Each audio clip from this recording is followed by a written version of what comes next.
Welcome to the debate. Imagine someone breaks into your house.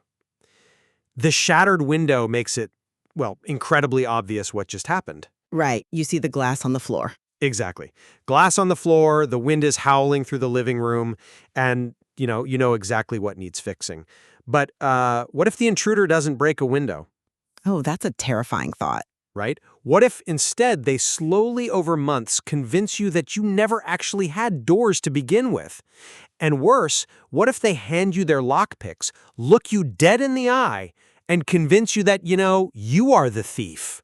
It's such a chilling reality for so many people.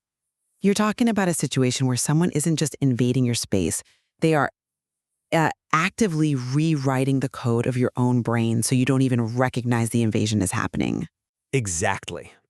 And today, we are looking at the architecture of that exact kind of psychological abuse. We are drawing from a deeply insightful text designed to, well, function as a support group for survivors. Mm-hmm. This material takes a hard look at two incredibly destructive behaviors. First, narcissistic projection, which is when an abuser takes their own toxic feelings and, dumps them onto someone else. And second, gaslighting, which is the systematic dismantling of a victim's grip on reality. And the explicitly stated goal of the text we're analyzing today is to help survivors identify and understand these dynamics. It's not just an academic exercise. No, definitely not. This is a survival manual. It's about recovering a sense of self and rebuilding boundaries that have been systematically destroyed. Which really sets up our focus for today, because the source material explicitly examines both the differences and the overlaps between projection and gaslighting.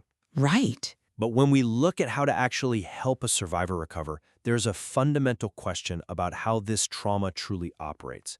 So in this discourse, I will argue that the true danger highlighted by the text lies in the overlap, how these behaviors operate concurrently to form a singular, complex dynamic that undermines independence. The abuse is essentially the synthesis. And I will argue that to truly help survivors, as the text intends, we must prioritize the differences, recognizing that gaslighting's attack on reality is the necessary prerequisite that, allows the projection of negative feelings to succeed in the first place. Let's get right into why I view that simultaneous synthesis as the core issue. The text observes that these methods often appear simultaneously to undermine the victim's healthy boundaries. They do, yeah. I think we need to look at this like a two-part chemical reaction, or maybe more accurately for today's world, a highly sophisticated cyber attack. If a hacker just sends you a piece of malware, your computer's firewall will usually block it. Sure. But what if the attack hits both the firewall and the hard drive at the exact same millisecond? In the context of our material, the projection is the offloading of the abuser's own negative emotions. The gaslighting is the distortion of reality. Okay. On their own, they're damaging. But when an abuser projects their intense rage onto you while simultaneously gaslighting you into believing, you are the one screaming and acting aggressively, it creates a new compounded force. That overlap is the weapon. I come at it from a different way. I definitely acknowledge the text notes these behaviors often appear concurrently. But if we focus on that overlap as one giant simultaneous explosion, we fundamentally misread the architecture of the manipulation. How so? Well, the text begins by asking us to look at the differences, and there is a very practical reason for that. Let's use your cyber attack analogy. Okay. Gaslighting is the phishing email that gets you to hand over your password. Projection is the malware they install once they're already inside the system. They are distinct tools. But they happen so fast. True, but gaslighting is a targeted strike on your cognition, how you know what is real. Projection is an emotional offload. Think about it. If a victim has a firm, unyielding grasp on their reality, and an abuser projects a negative feeling onto them, let's say they accuse a perfectly calm person of being hysterical. Right. The victim will just look at them and say, "I'm not being hysterical." Projection bounces off. For projection to actually take root, that cognitive firewall must be lowered first. Gaslighting is the lowering of the firewall. I see why you think that, but let me give you a different perspective on how motive drives the mechanism here. You are arguing that gaslighting is the primary driver, like a premeditated strike. Exactly. But look closely at how the text defines projection. It's the abuser transferring their own negative feelings to the victim. This is the entire motive of the abuse. Well, the system is driven by the abuser's profound, desperate inability to tolerate their own shame or inadequacy. That need to offload negativity is the engine. Gaslighting doesn't happen to precede projection in some clean step-by-step sequence. You don't think so? No. Gaslighting is spontaneously generated in the exact moment of projection because the abuser's distorted reality absolutely demands that the victim hold these feelings. The cognitive distortion isn't a preparatory phase, it's the friction created by the emotional transfer happening in real time. I'm sorry, but I just don't buy that. Let me tell you why. The abuser's motive, whether they are acting out of deep shame, malice, or an inability to process emotions, is honestly a black box to the survivor. That's fair. And frankly, it's irrelevant to the mechanism of the victim's entrapment. We are analyzing a text meant to act as a support group. For the survivor's recovery, what matters is understanding the mechanism of control. Let's look at the biology of what happens in these moments. Okay, let's look at it. You're arguing for a messy, simultaneous explosion. But functionally, if the victim's reality testing remains intact, the abuser's emotional dump fails. The abuser can shout, "You are being defensive," until they are blue in the face. Right. But if the victim firmly knows they are calm, the abuse doesn't embed itself in their psyche. It's only when the gaslighting succeeds, when the victim's brain pauses and thinks, "Wait, am I being defensive? Is my memory of the last 5 minutes wrong?" that the projected emotion finds a home.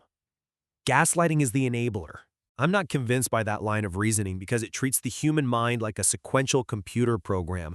You're acting as if one line of code has to finish executing before the next one starts. Well, it's a structural necessity. But human brains don't work like that, especially under extreme stress. The text explicitly links these methods operating together to a very specific outcome, undermining the victim's healthy boundaries and independence. Think about what a boundary actually is. It's the ability to know where I end and you begin. It's saying these are my feelings and those are your feelings. When these attacks happen simultaneously, the victim's brain is hit with a massive spike of cortisol. They go into fight or flight mode. Right. The sheer volume of the anger triggers a physical response. Exactly. The victim is overwhelmed emotionally by the sheer force of the projection, the anger, the sudden, inexplicable intensity being hurled at them. And when you are in fight or flight, your prefrontal cortex, the logic center of your brain, shuts down. True. In that exact same chaotic moment, they are blinded cognitively by the gaslighting. They are told their reaction to the attack is actually the cause of the attack. The logic center is offline, just as the cognitive map is being rewritten. I see what you're saying. It is the very simultaneity that breaks the boundary. If it happened cleanly, one after the other, the victim's logic sensor might have time to reboot and mount a defense. It is the overwhelming synthesis that crushes their independence. That's a compelling argument, but have you considered the foundational nature of independence itself? You rightly define a boundary as knowing where I end and you begin. But what actually allows a person to make that distinction? Well, awareness. Right, but independence isn't just about paying your own bills or having your own hobbies. It's rooted in trusting your own brain. If you cannot trust your own memory of a conversation, you are not independent. That's a strong point. If your perception of reality is intact, your independence is largely secure, even if someone is screaming at you. Therefore, when the text speaks of undermining independence, we have to recognize that the gaslighting is the primary driver of that loss. But they are inextricably linked in the moment. Linked, yes, but serving different structural purposes. If we want a visceral way to understand this, gaslighting steals the victim's map, and projection forces them to carry the abuser's baggage. Okay, I like that image. You can't force someone to carry your heavy baggage if they still have their map and know the way out. Projection is the specific, toxic payload used to violate the weakened boundary, but gaslighting is the delivery system that breaches the whole. I see. If we tell survivors that these things just happen together in a giant, overwhelming wave, we miss the opportunity to show them exactly which structural pillar was knocked out first. The pillar is trust in their own reality. But let's look at how the text achieves its overarching purpose. the source material is designed to function as a support group, and it explicitly notes that it uses concrete, everyday examples to explain these complex dynamics. Yes, it does. That's a vital methodological choice by the authors. In everyday life, abuse is messy. It doesn't unfold in pristine, analytically separable stages. An abuser doesn't walk into the room and say, "First, I am going to make you doubt your memory of yesterday, and then, once your firewall is down, I will project my insecurities onto you." No, of course they don't announce it like a supervillain. Right. Let's actually walk through a concrete, everyday example, the kind the text points us toward. Picture this. You're standing in the kitchen, washing a coffee mug. Okay. Your partner walks in, seemingly out of nowhere, slams a drawer, and drops a glass on the floor. It shatters. You jump, obviously, and turn around to say, "Whoa, are you okay?" Naturally. And your partner immediately snaps, "Why are you always so aggressive? You're constantly hovering over me. You made me drop it." Think about what is happening in that exact second. They are projecting their own clumsiness, their own sudden flash of embarrassment or anger entirely onto you. That's the projection. Right. But in the exact same breath, they are rewriting the physical reality of the room. You were at the sink. You weren't hovering. That's the gaslighting. If the text uses examples to show that these behaviors operate concurrently in the real world, doesn't overly intellectualizing the differences and trying to parse them into a strict sequence do a disservice to the practical, lived reality of the survivor? Not at all. In fact, I would argue that untangling that exact mess is the entire point of the text's mission to help survivors identify and understand what happened to them. Really? Yes. In the heat of that moment in the kitchen, it feels like a single, overwhelming wave of chaos. That is precisely why it is so damaging. The abuser relies on that chaos to hide the sleight of hand. But recovery, the process of a support group, is fundamentally an act of forensic reconstruction. Forensic reconstruction. Exactly. If you're living in a house that's currently on fire, you just feel the heat. But to rebuild the house, you have to know where the fire started. But is it necessary to separate them if the damage is done concurrently? It is absolutely necessary. Think about the survivors sitting in the support group trying to make sense of that kitchen argument. If they treat the interaction as one giant simultaneous blob of abuse, they are left with a generalized feeling of being broken and crazy. Yeah, that makes sense. But what happens if we slow the tape down frame by frame? If they can learn to say, "All right there," when they said I was hovering, that was gaslighting. That was a lie about the physical space to make me doubt my memory. Right. And right there, when they called me aggressive, that was projection. That was their embarrassment being shoved onto me. That is when the lights turn back on. To rebuild a healthy boundary, a survivor must learn to rigorously distinguish between their reality being warped and someone else's negative emotions being forced upon them. You cannot defuse a bomb if you think all the wires are the same color. You have to know the difference between the power source and the explosive. I appreciate the bomb diffusal analogy, it's quite powerful. But if we follow that analogy, my argument is that focusing too heavily on which wire was cut first ignores the fact that the bomb only detonates because the components are wired together. When the text talks about helping survivors understand the complex dynamics, I believe it is specifically pointing to this interdependency. The gaslighting works so effectively because the projection creates such intense emotional pain. Let's say someone merely gaslights you about a trivial fact. Say they move your car keys and deny it. Extremely common tactic. Extremely common. And it's disorienting, yes, but it rarely shatters a person's core independence on its own. It is only when the gaslighting is paired with the profound emotional cruelty of projection, when the victim is made to doubt reality about their own moral character or emotional state, that the severe trauma occurs. I see what you mean. The emotional weight of the projection gives the cognitive distortion of the gaslighting its devastating gravity. They are inextricably linked in practice, which is why the text emphasizes their overlap as the primary threat to healthy boundaries. I understand the desire to view them as a synchronized system, and I certainly don't deny they amplify each other. But we must return to the bedrock of what psychological manipulation is. You mentioned the abuser moving the keys and denying it, and you called it disorienting, but not necessarily shattering. Right. I argue that the key moving scenario is the exact foundational grooming required for the larger abuse to take hold. If you're listening to this and thinking, well, surely I would notice if someone was projecting their anger onto me and changing reality in the kitchen, That's exactly why the minor gaslighting step is so crucial. You're saying the small lies pave the way for the big ones. Exactly.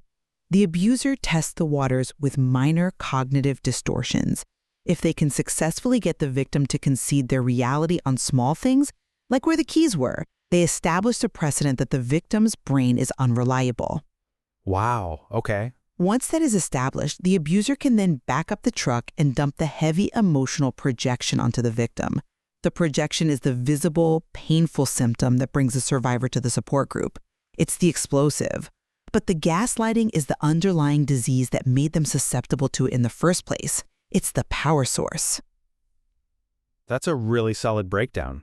Therefore, prioritizing the differences and specifically recognizing gaslighting as the foundational attack is paramount for the survivor's long-term protection. We are circling a truly fascinating point of convergence here, even as we maintain our distinct analytical frameworks. What is undeniable, and what we both clearly agreed upon, is the profound severity of these manipulative behaviors. Oh, absolutely. The text's mission, to function as a support group that helps survivors identify and understand these dynamics, is absolutely crucial. We are in total agreement that the ultimate goal here is the restoration of a victim's healthy boundaries and independence. The source material serves as a vital map for people who have had their psychological geography intentionally scrambled. We are absolutely aligned on that. The devastation is profound. The necessity of frameworks that allow survivors to make sense of their experience cannot be overstated. When you're caught in that cycle, you just feel crazy. Yeah. The text provides a lifeline by putting vocabulary to an experience that is explicitly designed to defy articulation. When a victim is given the terms narcissistic projection and gaslighting, they are finally given the tools to name the ghosts haunting their house. That's an interesting point, though. I would frame it differently one last time. While we agree on the destination, our paths regarding the mechanics remain distinct. I maintain that the simultaneous overlap of these tactics is the defining characteristic of this specific psychological abuse. Right. It is the synthesis, the simultaneous emotional overwhelm of projection paired with the cognitive blinding of gaslighting that creates the inescapable trap.